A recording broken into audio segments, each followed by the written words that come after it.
This is the Mental Metal Podcast, and I am your host, Coach Matt Thomann. I'm a former athlete, teacher, coach, and athletic director that switched careers after surviving cancer and a stroke in the fall of 2020. But I'm also a dad of a son and a daughter that were successful high school athletes that went on to college.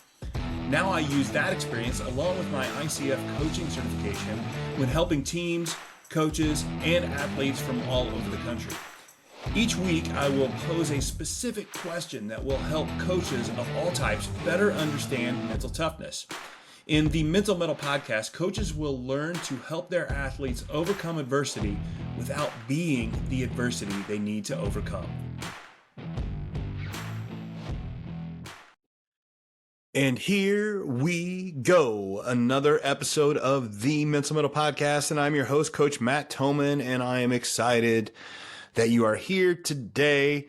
And once again, as I always start with, I just thank you so much for listening, for humoring me, and hopefully you're picking stuff up. And as always, remember to like, share, subscribe, and my contact information is in the show notes. If you guys ever have questions for me, comments for me, or suggestions for guests, I'm all ears. I love getting emails from listeners and friends and clients, and just saying that they're appreciating what I'm doing, what they're picking up, and I love criticism as well. So if you're like, hey, stop doing this or do more of this, whatever, I'm all there. So find my information in the show notes and hit me up. Let me know what's going on. And couple things, little housekeeping here.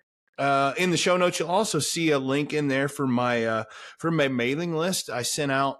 I don't send much. This is mostly just a one-man show here, and so when I talk about sending out stuff on my mailing list, it's once in a while. I'll do a monthly newsletter, just let you know what's going on, all things mental metal. But I'll just offer usually some offers to some people that I know, and I'm trying a new course or offering something for a discounted price, and just throwing it out there. I'm a couple years into all this stuff with coaching, and I'm always changing stuff. So I love having feedback. I'll put some things out there, some surveys to people to ask to get information, because I need all that.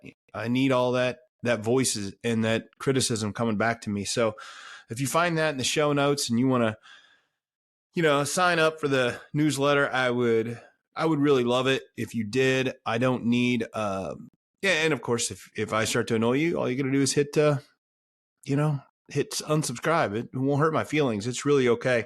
It's all about, and sometimes I'm going to put some tips and some information out there to be good, and also get, some information about webinars I do. I try to do a webinar every other month or so, just something for parents and coaches to just pay attention to and get some information. My next one coming up, and you're going to see the registration link in the show notes as well, is Own Your Voice and Empower Your Game. And if you've heard me speak at all, I talk a lot about how important a positive voice is in our own heads, and how that helps us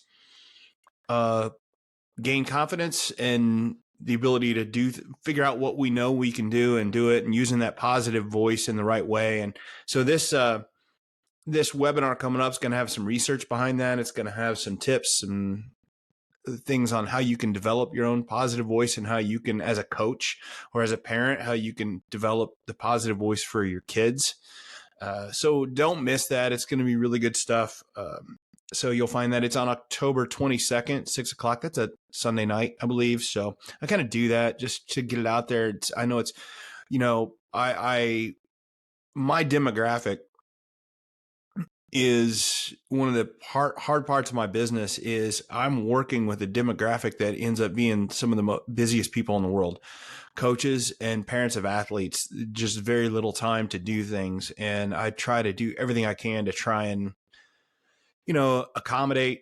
Most of my coaching sessions I do with athletes. I work nights now, or evenings, because that's when kids are available, and so I try to meet people where they are to help them out. So So that's when I do the webinars. A lot of times it's a Sunday night, just because I know that that's, I hate getting into football time or family time or church time, but it's there if people can make it, and I'll start to record those as well so you can watch them later. So just just a few things about Mental Metal and what's going on. So anytime you want to just support the business and do these things, I really appreciate it. I love what I do, and I love trying to expand and reach more people. So yeah, and hopefully you're enjoying the podcast.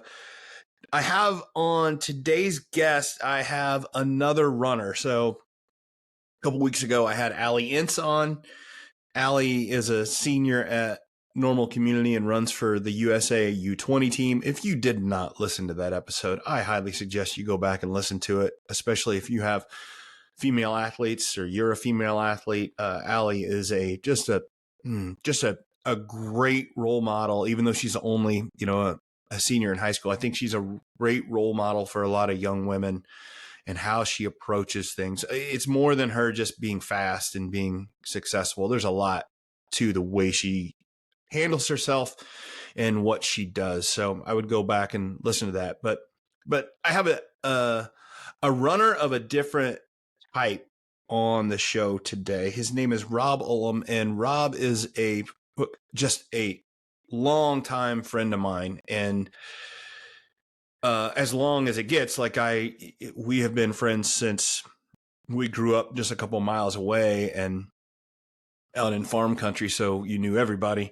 And Rob is an ultra marathoner. And if you don't know what an ultra marathoner is somebody who finishes a marathon at 26.2 miles and says, that was fun, but it's just not long enough. That's what an ultra marathoner is. And that's Rob. Rob is also a principal of a public school, so it's not like this is his job. This is just what he does. And some of the ultra marathoners you might know are the ones that get famous for it. You get a guy like Scott Jurek and some of those guys who are famous for their exploits on the Appalachian Trail, and the one that almost everybody knows, and you should read his book. It's the David Goggins with his book Can't Hurt Me, and it's motivational. Don't get me wrong. I mean, you see some of his posts, as long as you're not too offended by language.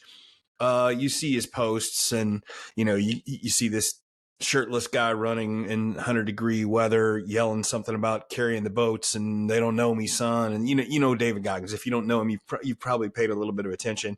He's a former Navy SEAL, just all around crazy, savage guy, and he markets that. And he can be motivational. I've read his books. I follow him. I pay attention, and Goggins has gotten me off the couch more than once to go for a run and just pumps me up. But I don't really appreciate a lot of what David Goggins says. He's really hard on himself. He doesn't agree with the whole positive voice in your head. Like, he's the opposite. And I think he's in a very, very low percentage of people that can handle that with talking with himself, but it takes all kinds.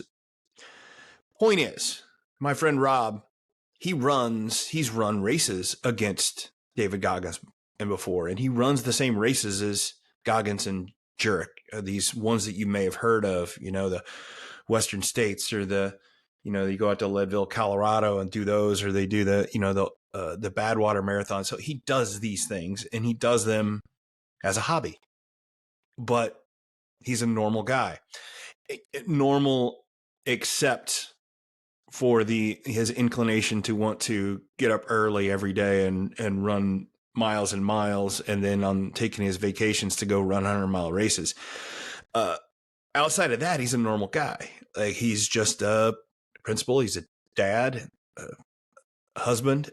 He's a normal guy. And I think that anytime we can find somebody who's, I don't even know how to judge that, but he's in the 1% of something, 1 percentile of people that run for fun. And that's a large number of people. I think a lot of people run. He's in the 1% of all people that go out and do distance stuff and things like that. But then he goes back to his day job and does it. And I felt like that's why he was going to be such a good guest on this show. I wanted to know why he does what he does, how he's able to do what he does, what his motivation is, what he gets out of it, and more importantly, what do us mortals that what can we pick up from it as parents, as coaches of young athletes? Like, what do we see in him, or what advice does he have that we can apply to ourselves and then apply to our, the people that we are guiding and teaching? Because that's the point of this show, is picking up information from people and finding it and using it and helping athletes and young people become their best. So hopefully we'll be able to pick up some of that from Rob, and I know you will, because it's a really good episode, really good interview, and I will see you on the backside, and we'll really do some breakdown on this one and how we can use it. Because again, if you just wanting tips on run 100 milers, you probably already have places to do that. You probably didn't get onto the Mental Metal podcast to learn how to go run a 100 miler. But we're going to pick up some of the information on mental toughness, and we'll do a breakdown on how you can use that. So stick around. Rob Ulm, all around normal guy and ultramarathoner, coming up. Educators and coaches, let's talk about professional development speakers for a moment. You know the drill. There's some good out there, but there's a lot of bad. I've been there and I've felt your frustration. And that's why I've got something different for you. Professional development that's actually engaging and genuinely useful. As a certified coach and a former educator, I understand the struggles our students and athletes face. The pandemic's impact is real, but so is the potential for positive change. Mental Metal Coaching has 2 presentations designed to help you tackle the social emotional challenges that schools are dealing with. First is for teachers of all ages and is called Live Your 100. This transformative journey draws from my own experiences overcoming hardship. This seminar equips you with the tools to assess mental states, conquer challenges, and infuse positivity into classrooms and to teams. Learn not to survive, but actually thrive. And the second presentation is specifically for coaches, those that tend to sit in the back and draw up plays during presentations. This presentation is called Forging Mental Metal in Athletes. It is not your typical PD. It's about actionable techniques. Empower your athletes to face adversity, develop growth mindsets, and break mental barriers that hold them back. I get it. The skepticism around PD is real, and that's why Mental Metal Coaching stands out. My presentations are rooted in real-world struggles, delivering strategies that you can apply right away. If it all sounds good, contact me, Coach Thomann, or send my information to your administration. Let them know that you want to see professional development that will actually make a difference. Parents, are you aware of how your athlete talks to themselves, that inner voice that motivates them, that drives them? And if you're not aware of it, you should be. It matters. Your inner voice wields immense influence over your mental state, and successful athletes recognize that confidence, resilience, and long-lasting success are deeply intertwined with a positive inner voice. So you need to invest in building that positive inner voice. It'll help them gain victories, not only on the court, but it'll help them get a lifetime of victories. So join me for a webinar called Own Your Voice and Empower Your Game. It's on Sunday, October 22nd at 6 p.m. All are welcome, kids, parents alike. Gain some tools, gain some techniques to nurture that positive.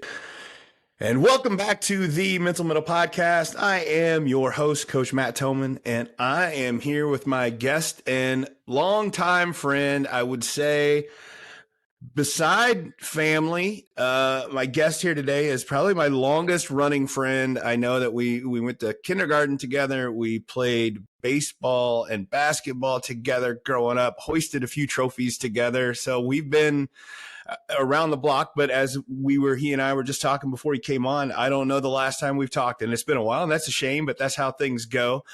and and he has other qualifications other than just being a good friend of mine. And I think that the main reason I've got him on here is because he is an ultra marathoner. And I think that being somebody I've ran a couple marathons, not anything at the level my friend here, Rob, has done. But I know about the mentality it takes to be able to do these long races and what your mind goes through in that time period. And I just want to tap into his brain a little bit. And also Rob's an educator. And in those two things, in the mental toughness and the education, that's right in my wheelhouse. And this may surprise everybody. He's an ultra marathoner. He is not. That doesn't mean he has to have been a former Navy SEAL that went around and hunted people in Afghanistan and runs around yelling about carrying the boats and stuff like that. That's, he didn't have to do that. Ultra marathoners are normal people as well. So anyway, that's a little bit about my guest, Rob Ulm. And hey, Rob, I'm thrilled that you are here. And just first out of the gate, just tell me a little bit about yourself and how you transitioned to being a ultra marathoner. Sure, absolutely. And before I go there, it's just great to see you again, Matt. And I agree. We go back a ways. Yeah. So yeah. Many stories there, and it's good to be with you. Yeah, the running piece and just going back. Growing up, we were both rural, and so you grow up spending a lot of time outside, and yeah, there were things that weren't around then that are now, and it just that sense of adventure. So, growing up where we did, small town, things like that, you look for ways to entertain yourself. And now I've just found another avenue to entertain myself that involves a lot of time out in the woods. Yeah. I mean, we're talking about a lot of time out in the woods, right? I've had anything from just under a day, 21, 22 hour. That's a good day. And then we'll talk about some stuff that's been upwards of 48 hours. And then I've got some things in mind that are even going a little above and beyond that. So let's talk about, I don't even know where to start, because I know that you're not this type of guy who just keeps his list of everything, all his accolades and things like that. But let's start with some of the superlatives or the negatives. So what has been your absolute favorite race you've ever done, either by landscape or by your time or just everything about it? Yeah. Oh, wow. So I've been really fortunate being in central Illinois. If you want to find something epic, you got to travel a little bit. Not saying there aren't things around here that'll challenge, but I've had a chance to run Hard Rock, which I did 2021, and it's commonly known as the toughest mountain ultra in the U.S. definitely, and they get people from all over to come in. So that one ranks right at the top. It's one of those type things. It's one of those 48 hour. So that tells you that it's a tough one. And average is 11,000 feet. That's the average for the 100 miles. So we're talking goes up to 14, goes down to 7. And that's my favorite right now because it's the last epic one I had. But yeah, there's a couple others, and I know we'll touch on them too. Let's let's back up for a minute here, because I know that I follow this world a little bit, because I just like that ultra marathon world, and I've never done it. Like I said, I've just done a couple marathons, but there's people listening here really not understanding what it is you go out and do. So talk about I want you to talk about like the travel, how you get there, the prep and getting ready, and then what the race is actually like, how far you go and how long it takes. Because I think there's probably some people who are like, because I know there's probably people listening who are like, he doesn't mean running 100 miles in a row, right? So I think a lot of people aren't understanding what's going on, and I want you to just make sure that they do understand what's going on here. Yeah, absolutely. And one thing before I go that route, so you made the comment, just ran a couple of marathons. Hey, you run marathons. So, kudos to you for being out there and going the distance for what most people think is an epic adventure in itself. I know I never got the itch to go any further. The two times I finished 26.2, I was like, I think that's, I got the bumper sticker, and I'm like, I'm going to call it good right there. I didn't need one that was bigger, but anyway. Yeah. Yeah. So as far as like, so 100-mile ultramarathon. Yeah, it's the type of thing that you don't stop. The clock never stops, and I think that's part of the mental piece. Just knowing there are cutoffs, there are time limits, and you don't make it around whatever the course is. You don't make it back to where you started if it's a loop type piece. You're a DNF, and in ultra running, you have 4-letter words out in society. In ultra running is a 3-letter word, and that's just it right there. Did not finish. So if you DNF, that's something. DNF. Yeah. It's a thing.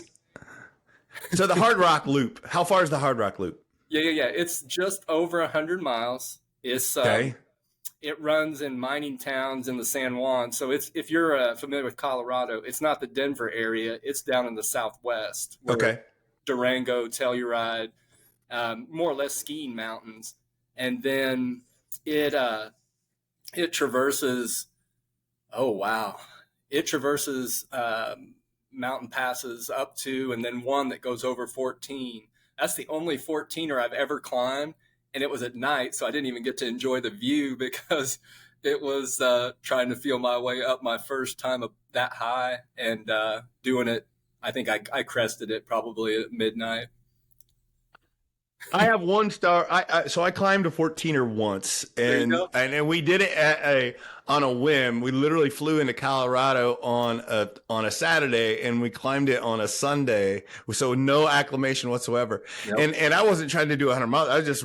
We just hiked up it and back, and it about killed me. So the fact that you had like, oh, I did 100 miles, and in between there was a 14er.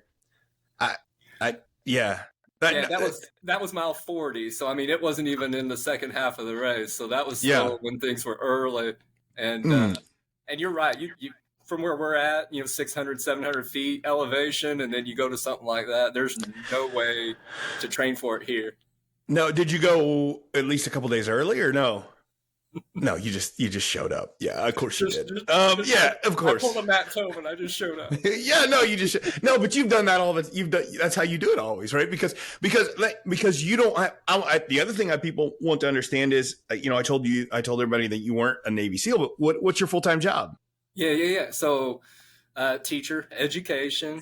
Taught 8 years, and then made the move to administration. So I'm a elementary principal.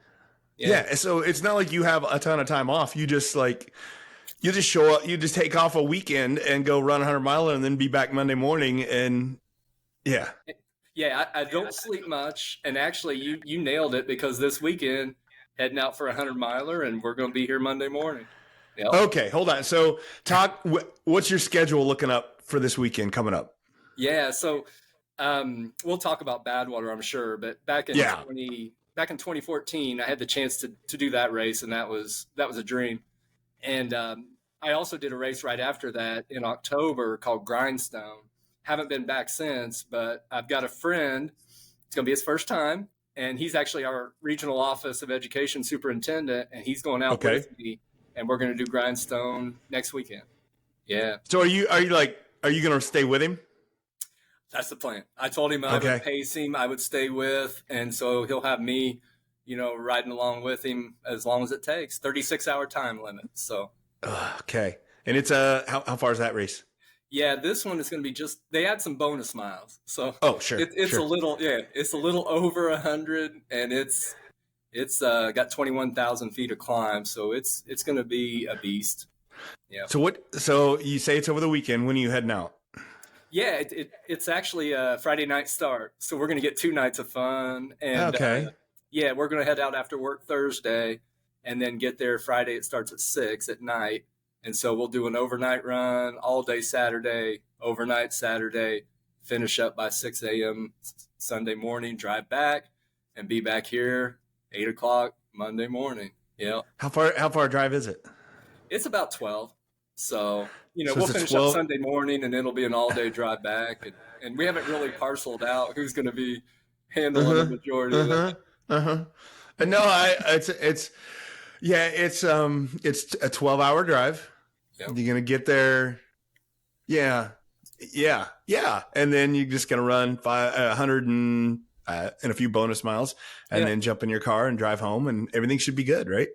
That's the weekend. Yeah, that's the plan. And you've done it before, but he hasn't. So, hey, it's kudos. I think it's fantastic. I do think it's so tell me about how you got into this, right? Yeah, like, because I know that, we did stuff together. Did you even run cross country in high school? So I did a year or two, and then we were more focused on basketball and baseball. And not necessarily upperclassmen, junior, senior, no. Yeah, and you didn't do it in you didn't do it in college or anything like that, did you? No, I ended up going and watching, and my dad, he's pretty dedicated runner, and so I went and watched him at Chicago and saw from the sidelines, and you and me both, we're not sideline people. So when I saw him running in Chicago, I'm like, oh, that's me. So the next year I was on the starting line. Absolutely. What year was that? So that was 99. And then my first marathon was 2000, and it was Chicago. Yeah. Okay. That's an October one. Yeah. In the fall. You never know what you're going to get. You never know. Hats and gloves, and I've had years where they called it early because of the heat. Yeah. Yeah. I had a buddy that year, I forget what year it was, but they killed it. 07, that it hit 90 something, and the people were, he was in the middle of it. He said he doesn't remember part of it because he was, So, but it was tough. So you started in 99. How many 100-mile races do you think you've done? Yeah. So my best guess, I think I'm just shy of 20. I think it's 18. I actually did go back just to look. I don't keep a running total, but I think this is going to be maybe 19 for this one. Okay. Wow. So you're starting to, you don't even remember how many you've done. That's amazing. It doesn't keep, do you have anywhere that you do you have, I know a lot of people they got all their medals hanging somewhere. Do you at least have that? So do you want me to tell you the story about ultras and what they do at the finish line? Yeah. So I do. Yeah. In my bedroom, in ultras, they give you a buckle. And so, and there's a story behind that. And the original ultra in the U.S. was out in California, Western states. And I did get to run it 2011, but it was the original back in the 70s, and it was a horse race. And so a guy's horse went lame, and he wore a shirt that said, no horse, and had a line drawn through the horse on his shirt, and he just ran the whole way. And that was kind of the first getting things going with running 100-mile trail races in the U.S. And the buckle was what you got for finishing the horse race. So that just stuck. And so I've got 20 some buckles on my dresser that just sit there, and they just sit there. Yeah, I'm not a buckle guy. So no, I mean, part of me feels like you ought to have 20 belts and you ought to wear a different one every day. But again, that would be presumptuous, right? To just keep doing that. I'm just now getting into country music, and I know you've been a fan for a long time. There you go. Nashville. Right. Yeah. You ought to be able to do that. You get some boots and you'd be pulling it off. Yeah.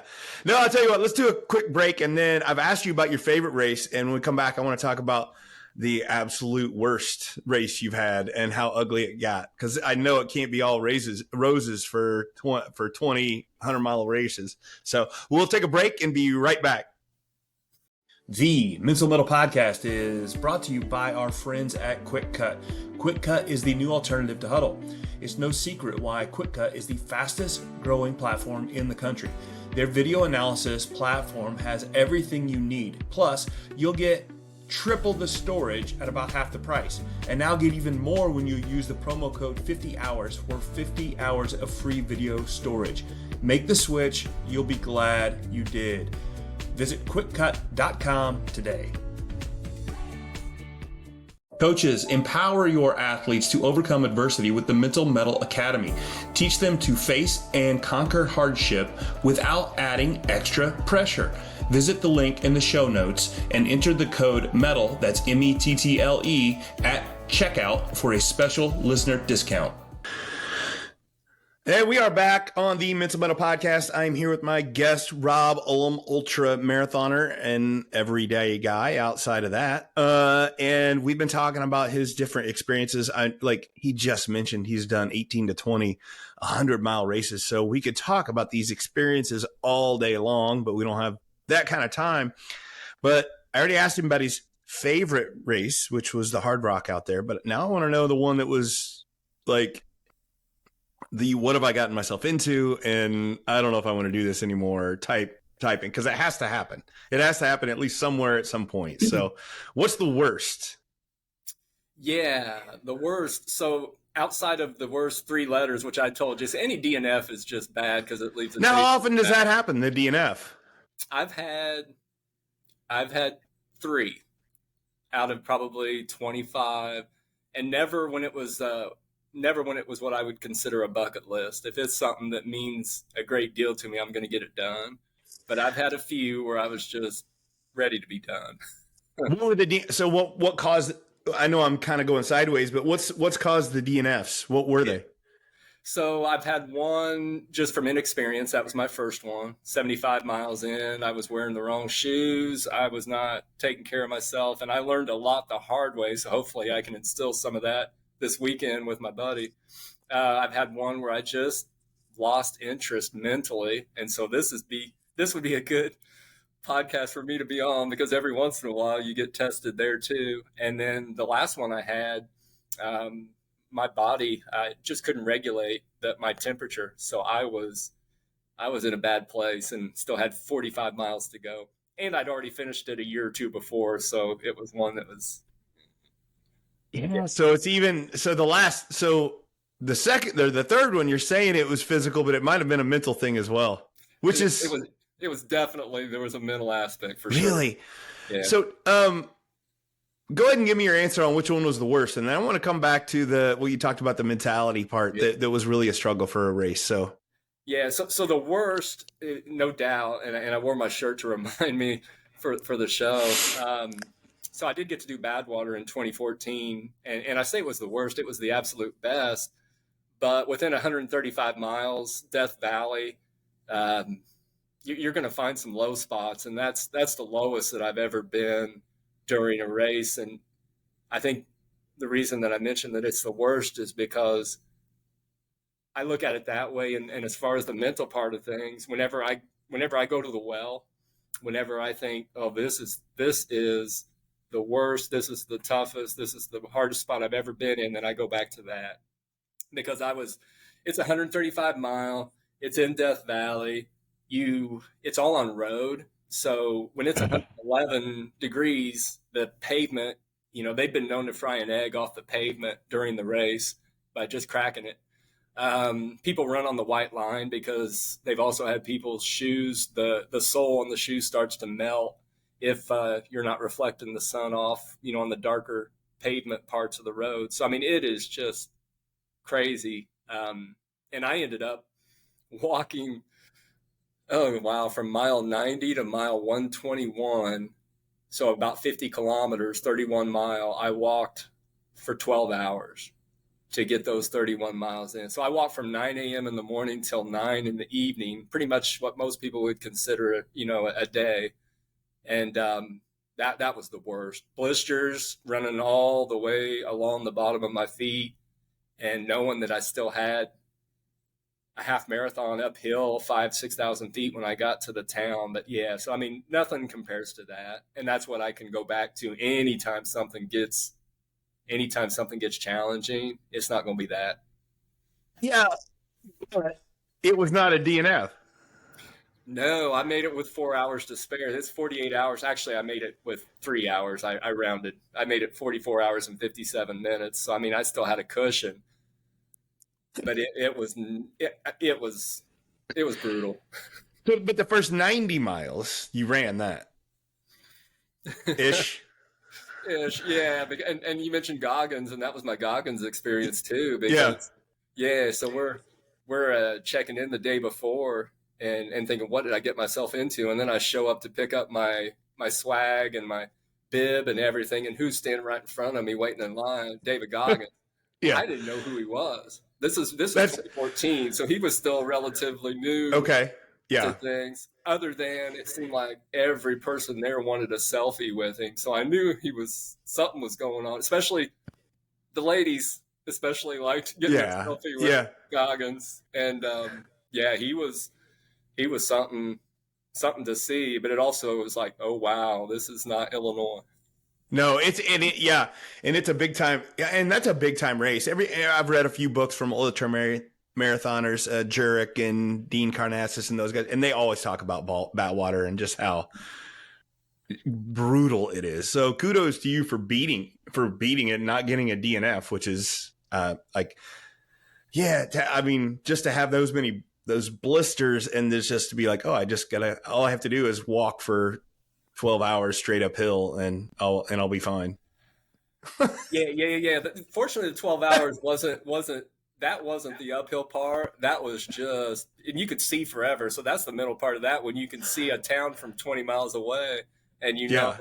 it's going to take you hours. Hours, yeah. Because Yeah.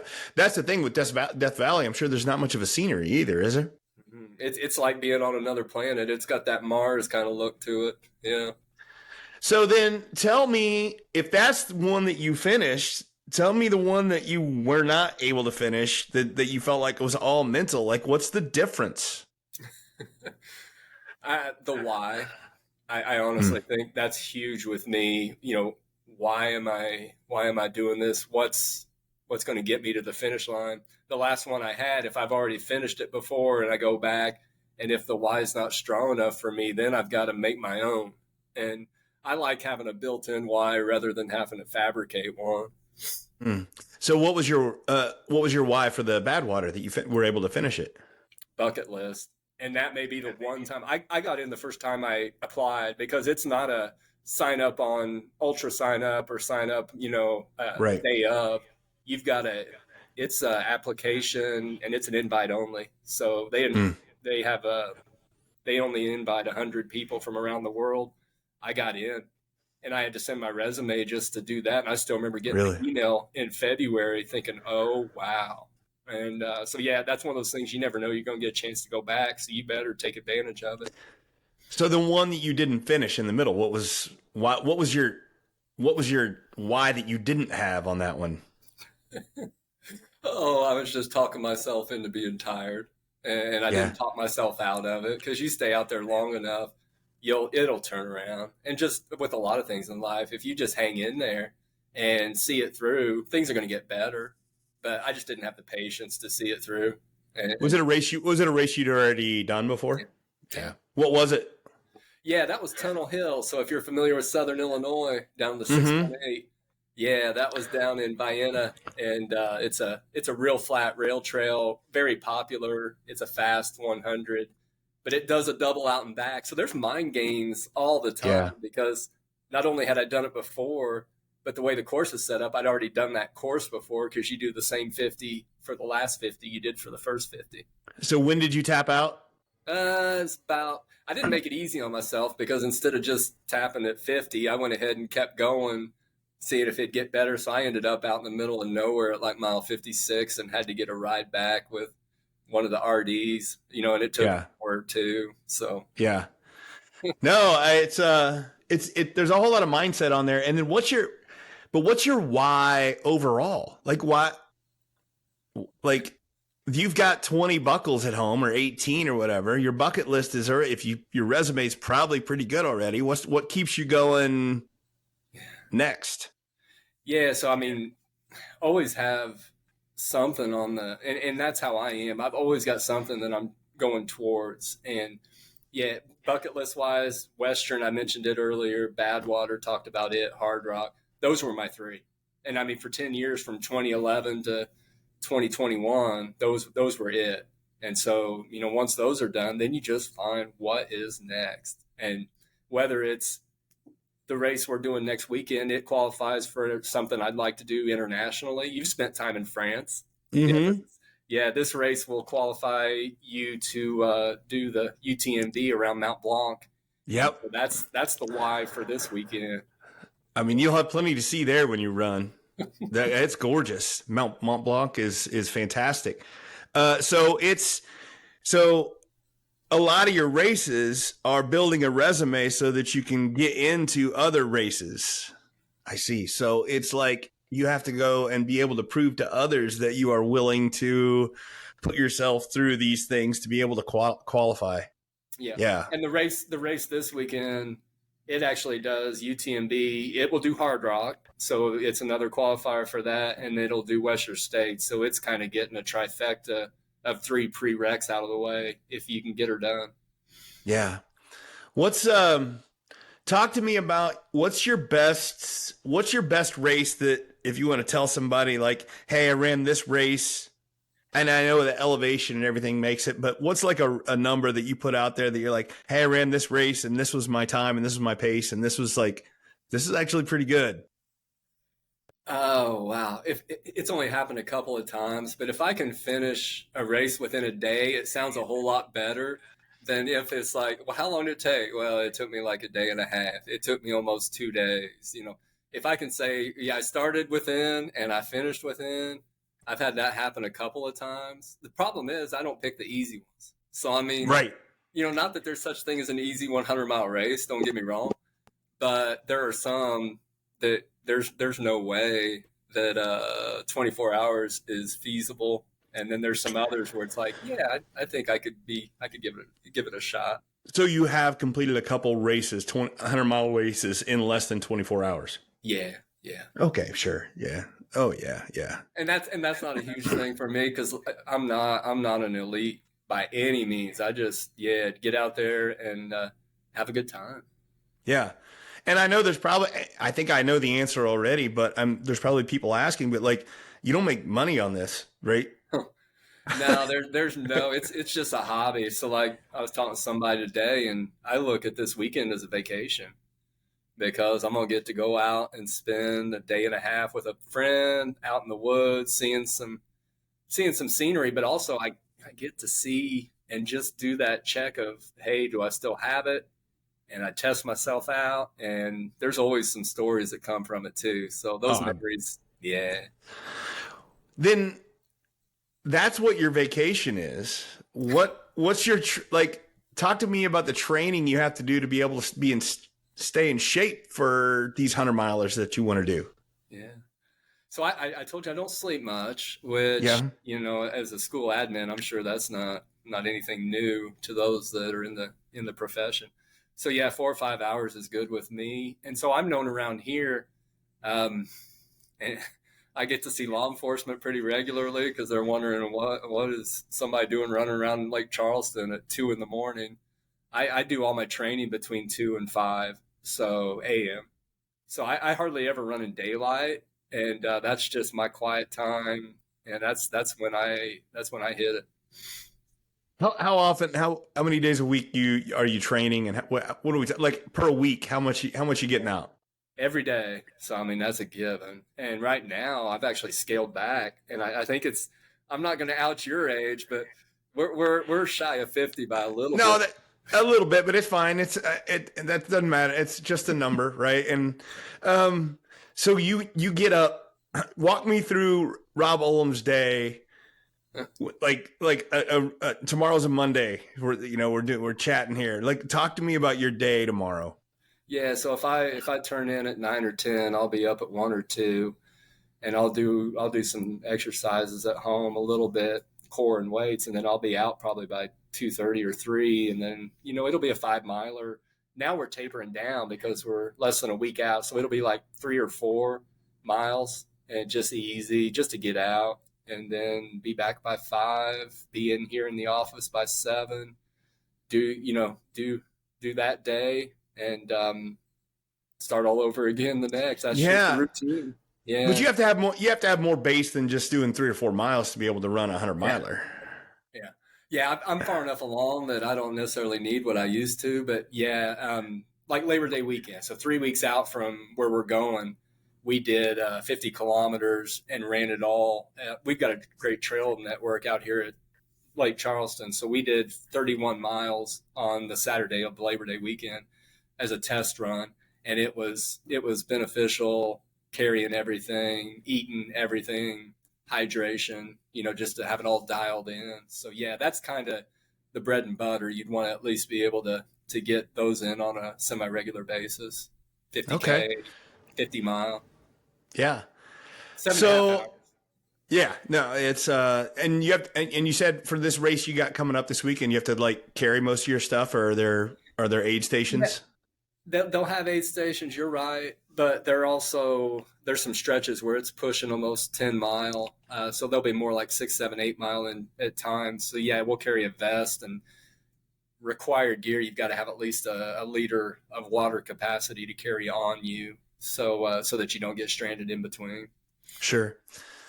All right. Well, let's take a quick break, and when we come back, I got a couple questions. I want to talk about the wall just a little bit, and pushing past that, and then also just what in the world, like I'm going to need your advice to give to coaches and athletes. Like what is an ultra marathoner? What advice does an ultra marathoner have for everyone about move? And you've kind of talked about a little bit, but just I really want to lean into that. So we'll take a break and we'll be right back for that. Coaches, empower your athletes to overcome adversity with the Mental Mettle Academy. Teach them to face and conquer hardship without adding extra pressure. Visit the link in the show notes and enter the code METTLE, that's METTLE, at checkout for a special listener discount. Parents, are you aware of how your athlete talks to themselves, that inner voice that motivates them, that drives them? And if you're not aware of it, you should be. It matters. Your inner voice wields immense influence over your mental state, and successful athletes recognize that confidence, resilience, and long-lasting success are deeply intertwined with a positive inner voice. So you need to invest in building that positive inner voice. It'll help them gain victories not only on the court, but it'll help them get a lifetime of victories. So join me for a webinar called Own Your Voice and Empower Your Game. It's on Sunday, October 22nd at 6 p.m. All are welcome, kids, parents alike. Gain some tools, gain some techniques to nurture that positive inner voice that'll help them on and off the court. And we are back with one more segment with my guest here, Rob Ulm, longtime friend and ultra marathoner. And I really want to get into and start picking his brain about the mentality. I think he's done enough here talking about that to the average, but Joe is so far as thinking this guy's crazy.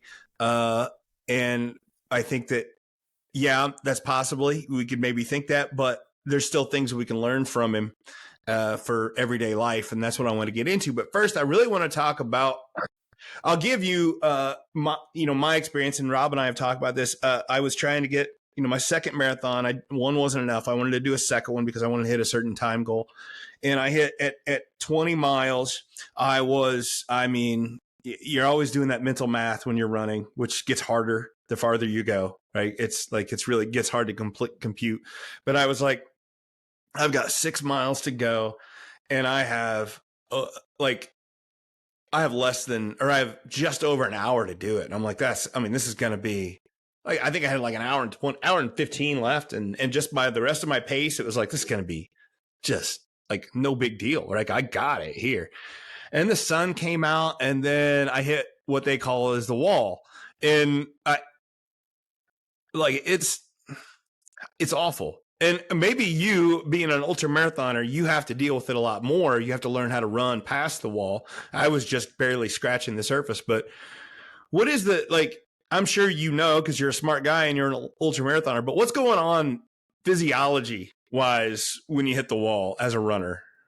Oh gosh, that's so yeah. We call it bonking, hit the wall. In a marathon, usually it's mile 20, where you got 10K to go, just like you said, and that's where you really start. Your body's telling you this is not a good idea, and that's that mental game of overriding, what your mind's trying to tell you. Ultra marathon, you'll go through that multiple times. It's Between not 24 hour. It's not just a physical or a mental thing either, though. It's a physical, like a glycogen. Yeah, right? Isn't it? Yeah, mile 20. That's why they call it hitting the wall, because that's the reserves that you have in your body, unless you're adding some things and doing some other stuff. So yeah, that's that's the other point. Usually 3 hours, like you said, when you've got an hour to go, and your goal Yep. was 4 hours, if I remember right. That's And exactly. So it yeah. was two. It was. I mean, I hit mile 20, 3 hours, and just like a switch, just shut down. Yeah.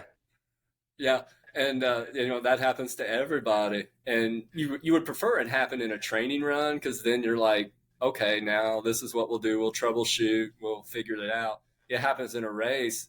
You've just got to figure it out, and that's where it'll turn that physical piece, and then it weighs on you emotionally, and that's where your body starts talking. And I used to hate it when people would say, "Listen to your body." And I'll be like, what are you talking about? And now, after I've been through it, it's like, oh, okay, yeah, your body will talk to you, and it's not just through your head. Yeah. No, I know. And that's the thing is I mean, I can't even imagine the 100 milers and how many have to go through that sometimes, because it was like, I find myself to be a fairly mentally tough individual. And I could not talk myself into things. Like, it was like, okay, if you just run now, all you got to do, if you just run now, and it was like, okay, you hit this mile marker, run now. And it was like, I couldn't do it. How do you get better at that? How do you train for that? How do you get through that mental hurdle? Yeah. So the main thing on that is just through experience, and just having done it, and being through trial and tribulation. And sometimes I gave you 3 examples, and I hate doing that because I have to own it, that I've had times where it went sideways and I didn't get on track. But I've also had those times, and I gave you bad water, and every time I go to the well, that's where I go back to, because I know that I know that I can, I know that I will, if I want it. And that's the main thing. How bad do you want it? And I don't want to sound like, I want one of these other, inspirational, but Yeah. that's it. Yeah, that's where the why comes in. How important is it to you deep down? So you don't have some phrase you yell really loud to like get going about, no. I don't have any Mel Gibson Braveheart. No, Nothing I like that. just and you know me, I'm kind of a reserved person Yeah. anyway. But boy, I internalize it, and what really gets me is something like this, something like coming back to work on Monday, and I want people knowing, that things were a success. I don't want to be a failure, and sometimes that's how I look at it, and that made me internalizing it way too far. But it's not pass or fail, but in the moment, that's how I view it. And I remember the DNFs a whole lot more than I remember the 3 bucket lists. And that's what my guess is like your favorite. My guess is the question you get the most when you come back is somebody asks, "Did you win? Do you still get that question?" Right? I get it from the kids. Yeah. Yeah. Did you win? Yeah. Like, no. And that's not the goal, right? No. Which is really hard for some people to understand. Why would you go run a race that you have no chance of winning? Yeah. Oh, so when you talk about going to the well and having that, I like that metaphor, and going to the well, and that's your deepest place. What is that? Like, not everybody's going to be physically, mentally able to go out and do what you do. And I don't think so. But what can people take from the mentality of their own life, and like, how is this useful for others? Yeah, so the way I look at that is that it's all relative. I mean, everybody has something, or I would hope they have something, that whether it's a hobby, whether it's an interest, whether it's a challenge, but something that they want to do. And really what it comes back to for me on that is just you set a bar, and you're like, okay, this was my threshold. This is what I did. This is how far I got. This is how close I got, depending on what you're pursuing. And once you get there, then you build off of it. It's not, oh, I got to start from scratch all over again the next time around.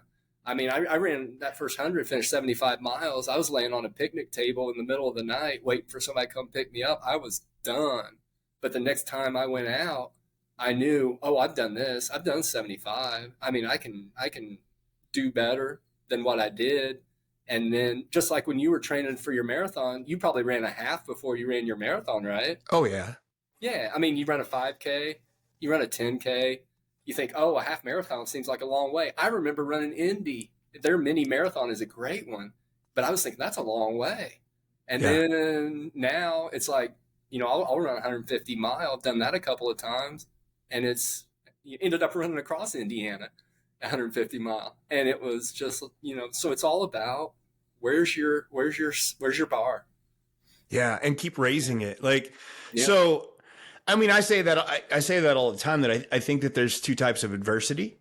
There's adversity that is intentional and you do it on purpose. And then there's adversity that gets just kind of like mandatory, right? Things that happen to us, so we have to overcome. But I think if you're constantly seeking out intentional adversity, I think it prepares you for life's like, are there, I don't want to get into too much of anything personal or whatever, but like, do you ever have to go through anything in life that happens to normal people, right? That you go, oh, this is awful and I have to deal with it. But can you go back to the bad water well to say, oh, I'm tough, I can get through this? Only it's a normal thing. So let's see. Being the principal of an elementary building, stressors, absolutely. So there are things that come up, and that's when you hear from staff, when you hear from students, and they'll and I get it probably every week, and it'll just be one of those. How do you stay so calm whenever this is going on, that's going on? And I think a big part of it is you just know how to handle adversity, as you mentioned it. And the main thing is, if you want to find it, if you want to seek out adversity, you'll find it.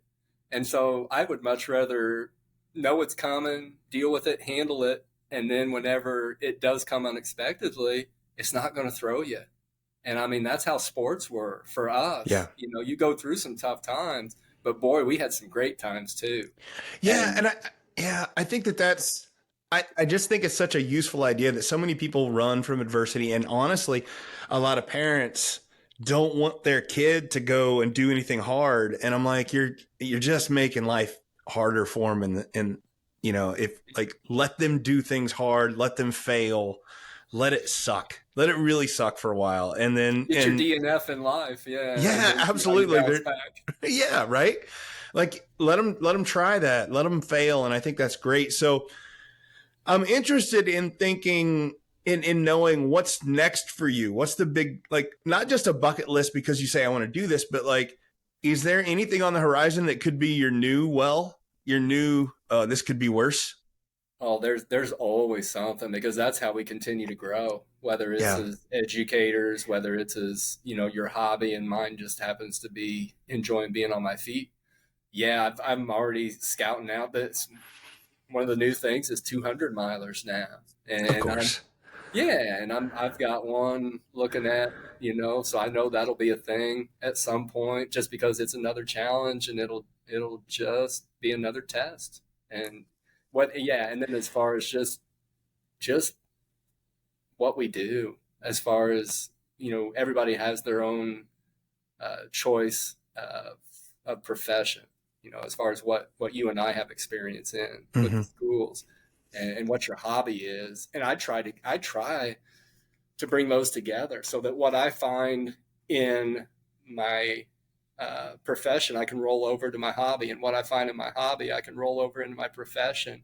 And then then things just seem easy. I'm with you, brother. I get it. People think I'm crazy because I had to stop running for a while. My hip was killing me, and I was like, I got to do something else. And that's when I started getting into jujitsu for the same reason. It was like, I'm like, I'm going to go in, and it was like, and people think it's crazy. I'm like, no, I just go get choked out every day. And everything else seems easy, right? Compared to like, and I know that seems a strange mindset to some people, but I really feel like I think that's the way we ought to be, we want to gain that mental toughness. So that's a perfect example. And I love that you've taken on a new challenge, yeah, and something that you probably went into like not having a whole lot of background in. None. I was jiu-jitsu down no, not where we grew up. It was just, I was just paying attention. I was like, hey, I need something to do, And I know that people think that's crazy, but I think that that's developing your own mental toughness is just something is very important for life and being able to do that. So tell me, Rob, the last question I love to always ask is what did I not ask that I should have? Like, you're just like chomping at the bit. Like, what should have I asked you? Oh, so there are so many stories that come from the adventures that aren't even the organized. So one of the things, and I won't go too far with it. It'll Oh, be you're for another fine. day. Be for another day. But what I love the most is getting off the grid. So I love just, for example, getting dropped off in Richmond, Ohio, and my vehicle's in West Terre Haute, and the only way to get there is by my own willpower, which did that back 2016, and that was one of the best things and one of the hardest things. Just I love to be on my own, and I love to see what I'm made of. So hold on. Give me this whole scenario again. Like what'd you have on with you? What'd you do? And like the whole thing. Now, give me the whole thing. No, yeah. So I had after work on Friday, worked a full week. After work on Friday, got a ride from family member over across the state of Indiana over to Richmond, Ohio, which is right on the state line. Dropped off on that Friday night, 8, 9 o'clock, whatever, and then I had my vehicle waiting for me on the state line over in West Terre Haute, right here in Illinois, and just had 150 miles on Highway 40 to get there and be resourceful and figure it out. And got dropped off at that time. It's an odd time to start, but got to go through Indy during the daytime, which was kind of cool, running through. So Running through downtown. what'd you have on you? What'd you start with? I just had a pack and had some able to carry a liter of water, and it was in October, and ended up struggling. One of the highlights, and you'll love this knowing our background, but I got to go by the Hoosier Gym where they shot, because it's right there on Highway 40. Yeah. And it wasn't open because I was there at an odd time of night, but I thought, oh, that would have been fun to have a little detour. But just figured it out. I was resourceful. Ended up sleeping in a post office for 2 or 3 hours in the middle of the night under the counter. It was open, and it was the only thing open in town. So I mean, just stuff like that is like, yeah. Did you have any money with you or a phone or anything? I had a credit card and I had a little bit of cash, and I ended up finding some things. I ended up in a parade in one of the small Indiana towns, doing a parade for a poet of all things on a Saturday, and I had to cut through the parade on a Saturday morning to get through across the highway, and just stuff like that. Post office, being there in the middle of the night under the counter with my pack for a nap, those kind of things. That's what I love. That's where the adventure comes. And I want to make sure that none of this, absolutely none of this, because I know you, like none of this is done for taking selfies and putting on Facebook. No, it was a 2-day adventure just so I'd have something that I could go back to and say, hey, I've been in a tough spot before and I figured it out. Yeah, I mean, you're not even on social media to like put stuff out there to like make it like to like brag about it, right?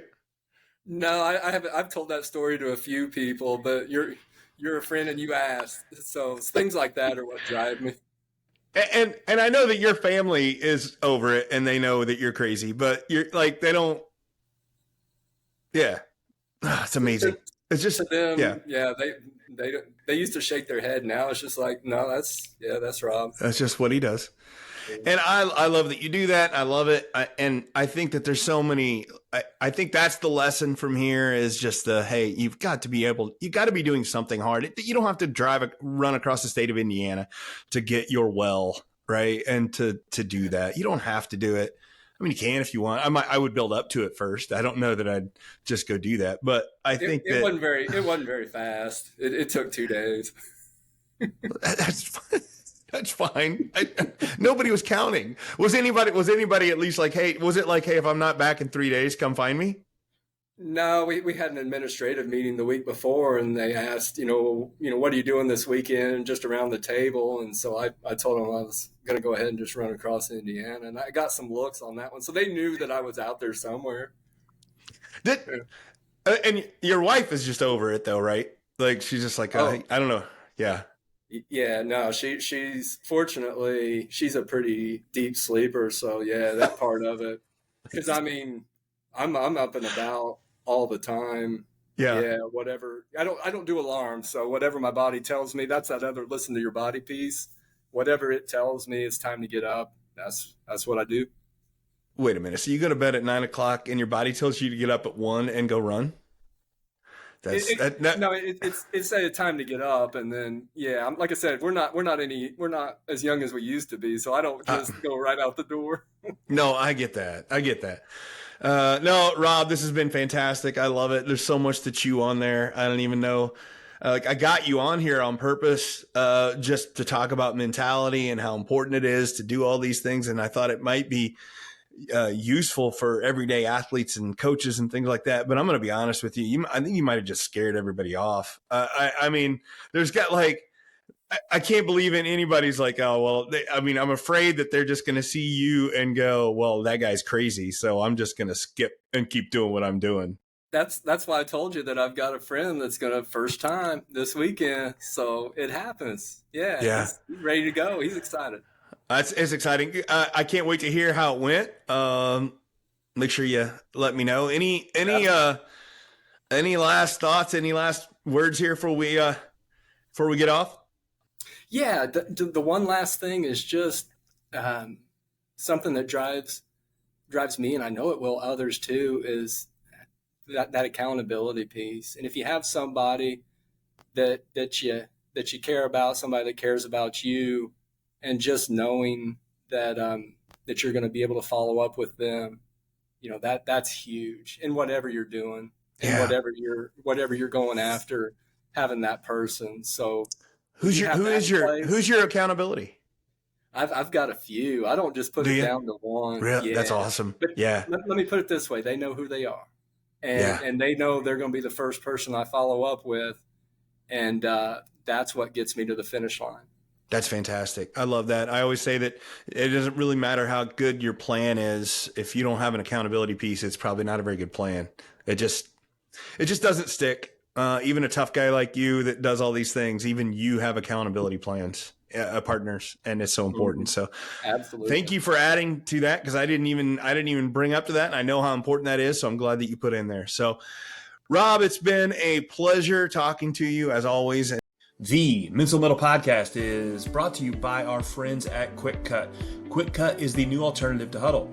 It's no secret why Quick Cut is the fastest growing platform in the country.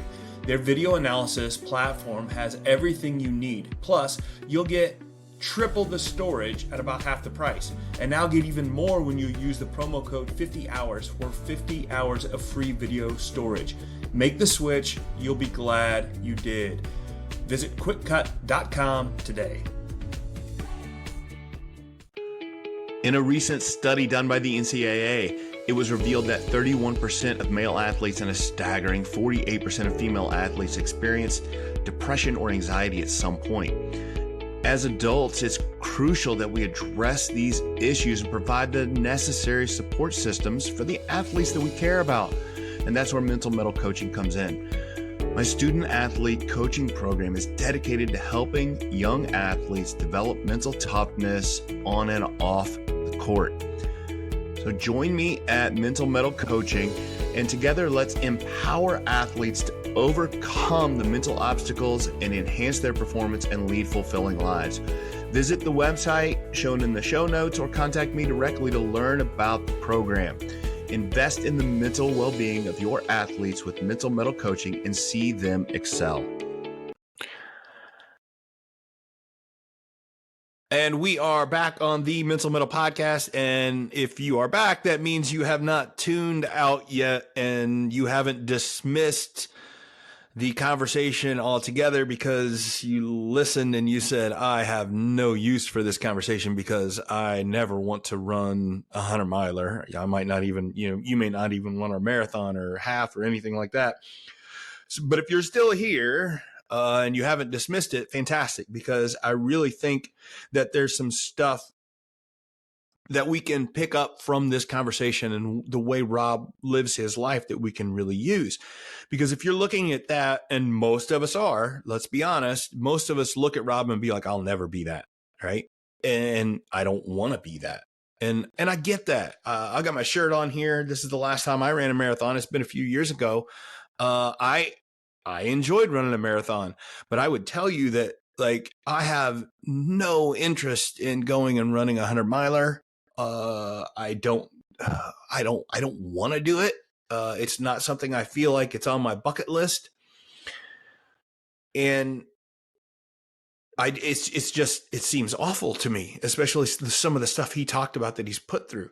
But not being him that's not the point, right? We don't want to be somebody else. I talk about all the time. We shouldn't compare ourselves to others. We don't want to have to do it the way he did it. But I will tell you this.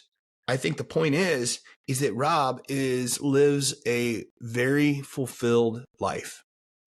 He is a devoted father, devoted husband. He is a good principal. He is a great human being, and he loves his hobby and enjoys what he does. That's the goal, right? He has found a way to do that he really enjoys, and it helps him feel happy, helps him fulfilled. And that's our goal here. We want to be able to do that with ourselves. You don't have to do it through, we're not here saying, oh, the only way to be fulfilled in life is if you want to go run 100 milers. No, of course not. Right? That's his way to do it. But there are other ways to do it. He likes to go out there and test himself and see what he's made of. And there are other ways to do that. Personally, I've started finding different ways to do it. We saw it in the interview. We talked about the interview, and I know mentioned it here before times.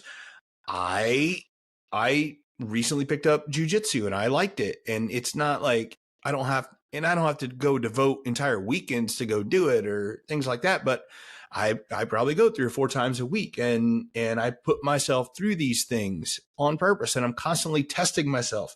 But also know it's not just a physical thing. It's a mental thing. You can put yourself through situations and through tests mentally to get better. Personally, my profession now as a mental performance coach and now a podcast host, those are all new things for me. 3 years ago, I didn't do any of that. I didn't have any of that information. I didn't know anything about being a coach. A professional coach. I didn't have any information on how to do that.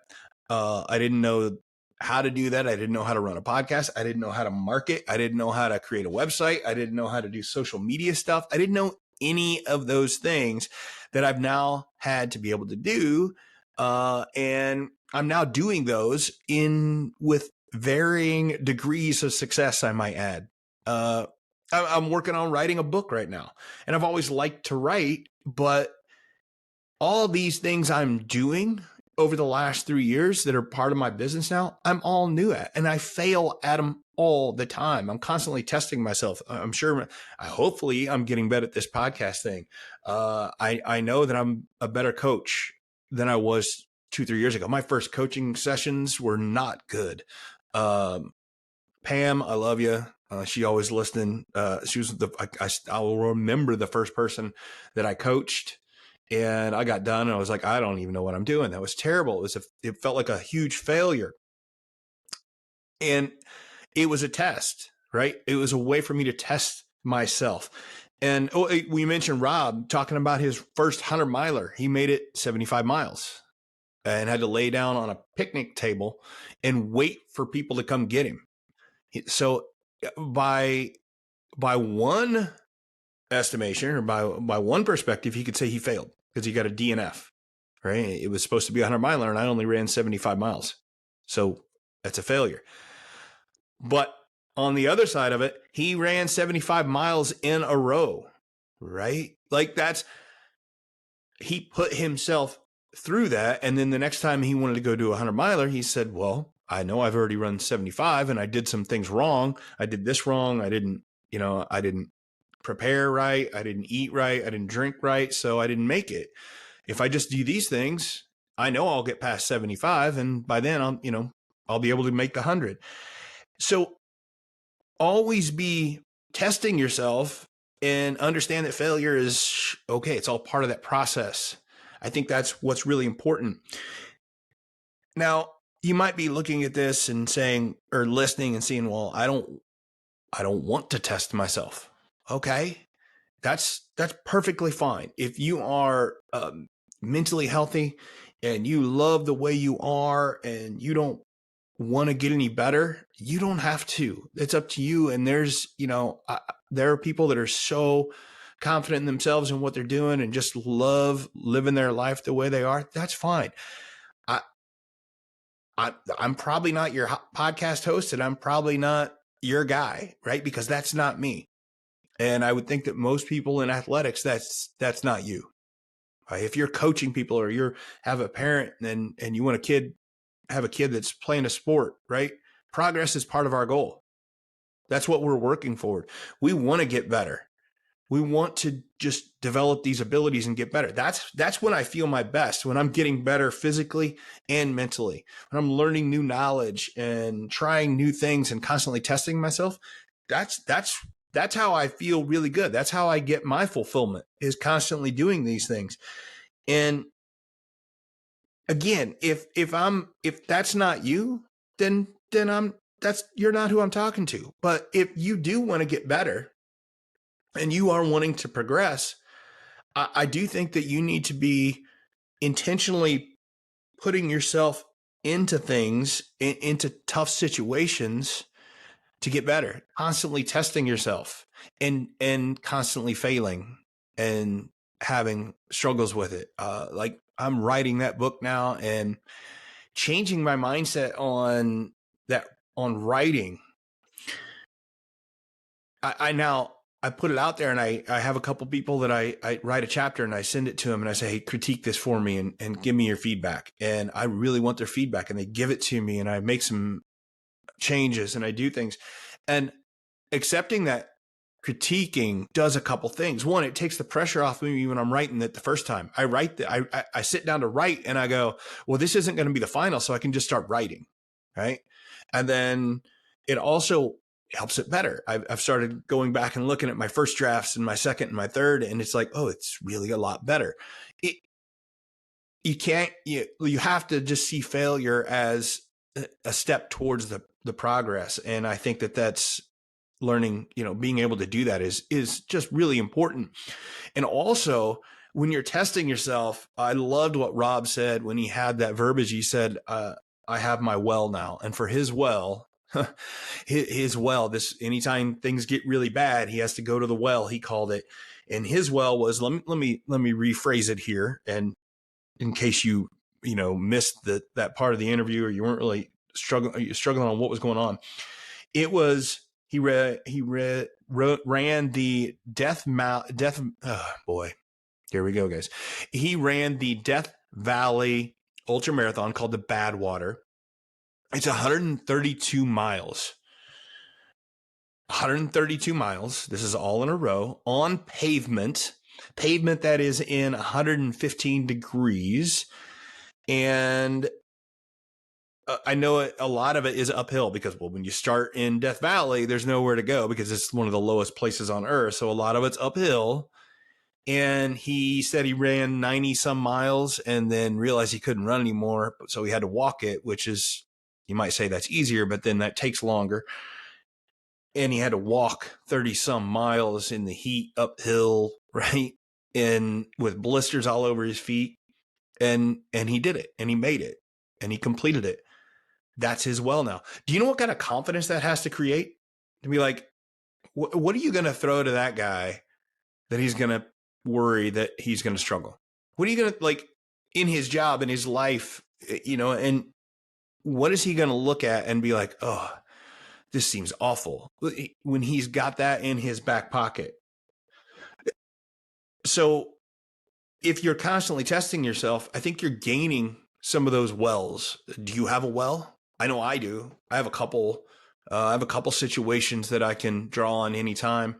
If it's a mental one, it's easy for me to go back and remember the time that I couldn't. I struggled to even speak. I could think, but I couldn't communicate clearly.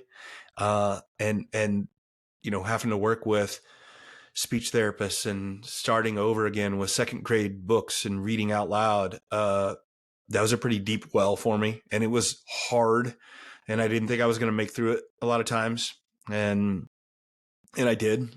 And now it's easier for me to look back at that and be like, oh, if I did that, I can do this. But then there's also the physical wells as well. Like I said, I've run a couple marathons, but that's been a few years ago. But now in the jiu-jitsu, I know it seems cliche or weird to do this martial arts and jiu-jitsu stuff, but man, I now know how long I can last when somebody's trying to choke me out. And that's a weird thing to want to know, but I know I have gotten to the point where I'm a harder person to choke out when I'm running. Like somebody gets me in a rear naked choke, and I know I can do this to survive it. I've got a few seconds to do this, and that seems like a weird thing, but it definitely applies. I don't get as worried or nervous about different situations because I was like, oh, I've been through this. And again, you don't have to run 100 milers. You don't have to go do jujitsu, but I do think as people that are involved in athletics, coaches, parents of athletes. And again, that's who I'm talking to. If this all sounds foreign to you and you're like, I don't even want to test myself, then this is probably not the podcast for you. But if that's you and you're wanting to get better, I think you need to be finding something to test yourself, to develop your own well and develop your own bank of awfulness on purpose, unintentional.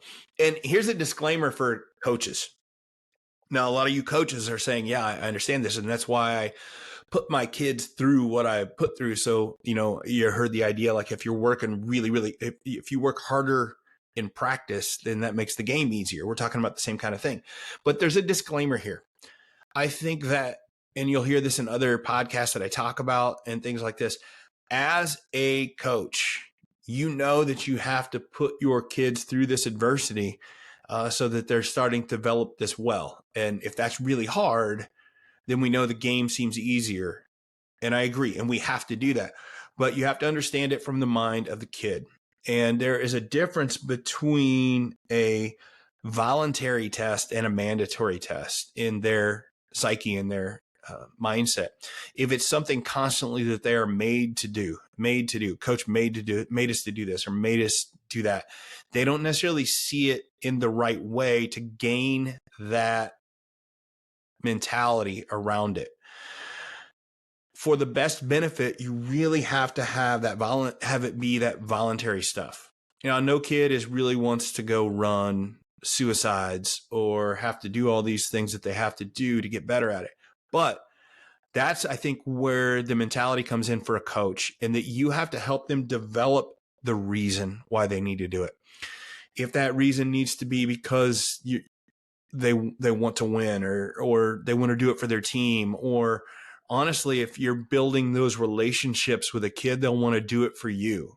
But I do think that you have to help them develop that reason so that it becomes a voluntary test and voluntary adversity, because that's really going to help them develop that well and develop that bank of suffering that they can draw on when they need to, whenever a game gets tough. Or, as coaches always like to talk about, I'm not here just for the game. I'm to help them make them, better humans in the long run. Well, it's the same thing here. If I feel more fulfilled because of all the things I'm doing to test myself. And I know Rob feels the same way. So give him that voluntary, give him that reason, put him through these tests, let him know it's a test, let him know that that's why we're doing this, to get better at this. And you'll start to develop that mettle, right? That persistence mentality that they need to have, and understanding that they're a better person for it. And I think that that's give him that reason. Goggins loves to run around yelling about who's going to carry the boats, and he's got all these things. And you don't have to be screaming and yelling and putting stuff out on social media like he does. But I do think you need to have some reason, and your kids need to have some sort of reason and an intentional reason to why they do it, for you to get the most benefit. So I think if we bring up everything we talked about today, because I love work, I always like talking about having intentionality. If we wanted to be intentional about something, this stuff, I think that we need to have yourself and kids have a reason to go do what they're going to go do, test, put themselves through tests, and then draw upon those tests, the successes and the failures, to get better. That's the goal. I hope you enjoyed the interview with Rob Ulm, everyday guy and ultramarathoner. I know I enjoyed talking to him, and it'll be something that I'll be thinking about as I put myself through some tough situations coming up. So hopefully you've enjoyed the podcast. We are out of time. I am your host, Coach Matt Thomann, and this has been the Mental Metal Podcast. Thanks again for listening to the Mental Metal Podcast, produced by Coraggio Media, sponsored by QuickCut, a video management platform for every level of play, and by Mental Metal Coaching, helping athletes learn to face adversity in a spirited and resilient way. The Mental Metal Podcast is created each week to help players develop more mental toughness, and that is something that will help all of us. So help me out and like and share the Mental Metal Podcast with your friends.